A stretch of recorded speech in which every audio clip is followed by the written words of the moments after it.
നമസ്കാരം. തിരുവനന്തപുരം കഴക്കൂട്ടത്തു നിന്ന് കാണാതായ 13-കാരിയെ തേടി കേരള പോലീസ് സംഘം തമിഴ്നാട്ടിൽ എത്താറായതായി റിപ്പോർട്ട്. വനിതാ SI ഉൾപ്പെടെയുള്ള സംഘമാണ് കന്യാകുമാരിയിലേക്ക് പുറപ്പെട്ടിരിക്കുന്നത്. പെൺകുട്ടി ബംഗളൂരു കന്യാകുമാരി എക്സ്പ്രസിൽ യാത്ര ചെയ്തത് സംബന്ധിച്ച് സ്ഥിരീകരണം വന്നിരുന്നു. പാറശാല വരെ കുട്ടി ട്രെയിനിൽ ഉണ്ടായിരുന്നു എന്ന വിവരവും പോലീസിന് ലഭിച്ചിട്ടുണ്ടെന്ന് കമ്മീഷണർ അറിയിച്ചു. ഇതിനുശേഷം പെൺകുട്ടി കന്യാകുമാരിയിലേക്ക് യാത്ര ചെയ്തിട്ടുണ്ടാകാം എന്ന നിഗമനത്തിലാണ് പോലീസ് സംഘം കന്യാകുമാരിയിലേക്ക് പോയത്. തമിഴ്നാട് പോലീസുമായും കേരള പോലീസ് ബന്ധപ്പെട്ടിട്ടുണ്ട്. നെയ്യാറ്റിൻകരയിൽ വെച്ചാണ് ഒരു യുവതി കുട്ടിയുടെ ചിത്രമെടുത്തത്. കന്യാകുമാരി SP-യുമായി സംസാരിച്ചിട്ടുണ്ടെന്നും ഒരു വനിതാ SI ഉൾപ്പെടെയുള്ള സംഘമാണ് കന്യാകുമാരിയിലേക്ക് പോകുന്നത് എന്നും തിരുവനന്തപുരം സിറ്റി പോലീസ് കമ്മീഷണർ പറഞ്ഞു.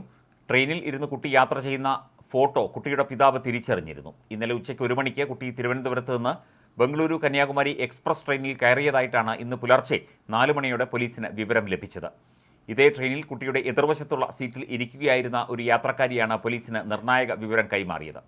തിരുവനന്തപുരത്ത് നിന്ന് കുട്ടി ട്രെയിൻ കയറി എന്നാണ് സഹയാത്രിക പോലീസിനെ അറിയിച്ചത്. ട്രെയിനിൽ ഇരുന്ന് കുട്ടി കരയുന്നത് കണ്ട യാത്രക്കാരി കുട്ടിയുടെ ഫോട്ടോ എടുക്കുകയായിരുന്നു. ഈ ഫോട്ടോയാണ് പോലീസിന് ലഭിച്ചത്.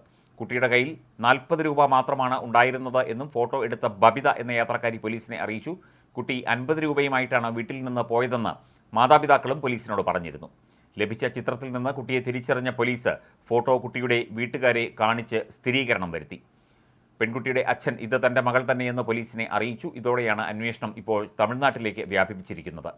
പാറശാല വരെ ട്രെയിനിൽ ഉണ്ടായിരുന്നുവെന്നും അതിനുശേഷം ഇടയ്ക്ക് മറ്റേതെങ്കിലും സ്റ്റേഷനിൽ ഇറങ്ങിയോ എന്ന കാര്യം ഉൾപ്പെടെ പോലീസ് പരിശോധിക്കുന്നുണ്ട്. കന്യാകുമാരി എത്തുന്നതിന് മുൻപ് ഈ ട്രെയിനിന് 5 സ്റ്റോപ്പുകളാണ് ഉള്ളത്. CCTV ദൃശ്യങ്ങൾ ഉൾപ്പെടെ കേന്ദ്രീകരിച്ചാണ് പോലീസ് ഇപ്പോൾ പരിശോധന നടത്തുന്നത്. കുട്ടി തമിഴ്നാട്ടിൽ ഉണ്ടാകാം എന്ന നിഗമനത്തിൻ്റെ അടിസ്ഥാനത്തിലാണ് പോലീസ് സംഘം കന്യാകുമാരിയിലേക്ക് പുറപ്പെട്ടത്. ട്രെയിനിൽ വെച്ച് കുട്ടി കരയുന്നത് കണ്ട് ആണ് ഫോട്ടോ എടുത്തത് എന്ന് യാത്രക്കാരി ബബിത പറഞ്ഞു. ബബിത എടുത്ത ഫോട്ടോ തിരിച്ചറിഞ്ഞാണ് കുട്ടി കന്യാകുമാരിയിലേക്ക് പോയിരിക്കാം എന്ന നിർണായക വിവരം പോലീസിന് ലഭിച്ചത്. തമ്പാനൂരിൽ നിന്നാണ് കുട്ടി ട്രെയിൻ കയറിയത്. നെയ്യാറ്റിൻകരയിൽ വെച്ചാണ് ഫോട്ടോ എടുത്തത്. കുട്ടി കരയുന്നുണ്ടായിരുന്നെങ്കിലും ധൈര്യത്തോടെയാണ് ഇരുന്നിരുന്നത് എന്ന് ബബിത പറയുന്നു. വീട്ടിൽ ഇടുന്ന സാധാരണ വസ്ത്രമാണ് ധരിച്ചിരുന്നത്. അതും സംശയം തോന്നി. കുട്ടി കരയുന്നത് കണ്ട് ഫോട്ടോ എടുത്തു. അങ്ങനെ എടുക്കാൻ തോന്നി. വീട്ടിൽ നിന്ന് പിണങ്ങി വന്നതായിരിക്കും എന്ന് സംശയിച്ചു. പെൺകുട്ടിയുമായി സംസാരിക്കാൻ കഴിഞ്ഞില്ല.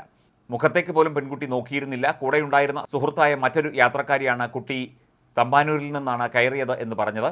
ഉച്ചയ്ക്ക് 1:30-ക്കാണ് കയറിയത്. വീട്ടിൽ അന്ന് നല്ല കാറ്റായിരുന്നു. പുലർച്ചെ എഴുന്നേറ്റ് യൂട്യൂബിൽ വാർത്താ ചാനലുകൾ കണ്ടപ്പോഴാണ് കുട്ടിയുടെ ഫോട്ടോ കണ്ട് സംശയം തോന്നിയത്. തുടർന്ന് 4 മണിയോടെയാണ് പോലീസിൽ വിവരം അറിയിച്ചത്. രാത്രി കുട്ടിയെ കാണാതായ സംഭവം ശ്രദ്ധയിൽപ്പെട്ടിരുന്നില്ല എന്നും ബബിത പറഞ്ഞു. ഫോട്ടോ അയച്ചു കൊടുത്ത ശേഷം കുട്ടിയുടെ പിതാവ് തിരിച്ചറിഞ്ഞു എന്ന് പോലീസ് വിളിച്ചറിയിക്കുകയായിരുന്നു എന്നും ബബിത പറയുന്നു. കുട്ടിയുടെ കയ്യിൽ നോട്ട് ചുരുട്ടിപ്പിടിച്ചിരുന്നു. 40 രൂപയോളം വരുമെന്നാണ് തോന്നുന്നത്. കയ്യിൽ ബാഗ് ഉണ്ടായിരുന്നുവെങ്കിലും അതിൽ നിറയെ പൊടിയായിരുന്നു. കുട്ടിയെ കണ്ടപ്പോൾ എന്തോ ഫോട്ടോ എടുക്കാൻ തോന്നി. ഡിഗ്രി കഴിഞ്ഞ് മെഡിക്കൽ കോഡിങ്ങിന് പഠിക്കുന്ന വിദ്യാർത്ഥിനിയാണ് ബബിത. ബബിതയും കൂടെയുണ്ടായിരുന്ന സുഹൃത്തുമാണ് കുട്ടിയെ കണ്ട് സംശയം തോന്നി ഫോട്ടോ എടുത്തത്. 13-കാരിയെ കണ്ടെത്താനുള്ള അന്വേഷണത്തിൽ നിർണായകമായതും ബബിത എടുത്ത ഫോട്ടോയാണ്.